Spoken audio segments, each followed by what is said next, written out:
Hey, it's Clay, and this will be a video chart on ticker symbol CBL. We will take a look at the 30-minute time frame. Real quick, what do I mean by 30-minute in case maybe you're new to charts? Instead of each one of these candlesticks here representing 1 day's worth of price action, which is what you would normally see, each one represents 30 minutes. So while this here may look like several days worth of time, it's actually just today's price action broken down into 30-minute time slices. I like to do this time frame. I think it does a good job of telling the quote-unquote story of the price and just makes mapping out levels of support and resistance a bit easier to see.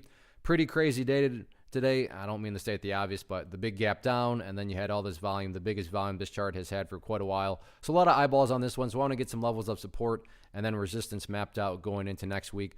The level of support that really stands out to me is right here at, I don't know what it is yet, $4.10. Why 4.10? Well, that's essentially where the price technically bottomed out. Now, yeah, sure, the price did go down there at one point, but as far as kind of price quote-unquote congestion points, I think we can all agree there was quite a bit of congestion right down there at $4.10. So going into next week, if this is some sort of bottoming formation, then, by definition, well, it's going to need to continue to bottom. And the quote-unquote continue to bottom, I am defining numerically as staying up above $4.10.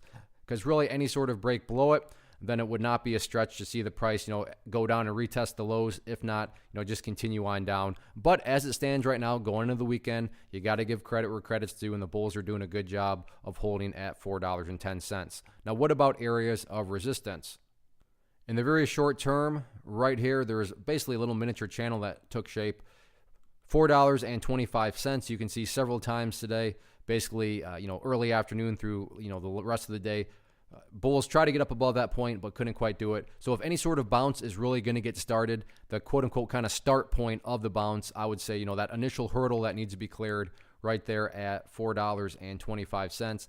As far as more so kind of a bigger picture level of resistance, keep an eye on the purple line right there, the 50 period simple moving average. I realize that line's way up there, but keyword being moving average. So as time goes by, that purple line will move its way downwards and get more and more relevant. So a very interesting setup going into next week. You got the sideways price action here. Now it's just a question of, is this some sort of bottom that's getting ready to take place and produce some sort of bounce next week? We shall see, but a lot of eyeballs on this one, like I said, and it's going to be an interesting setup.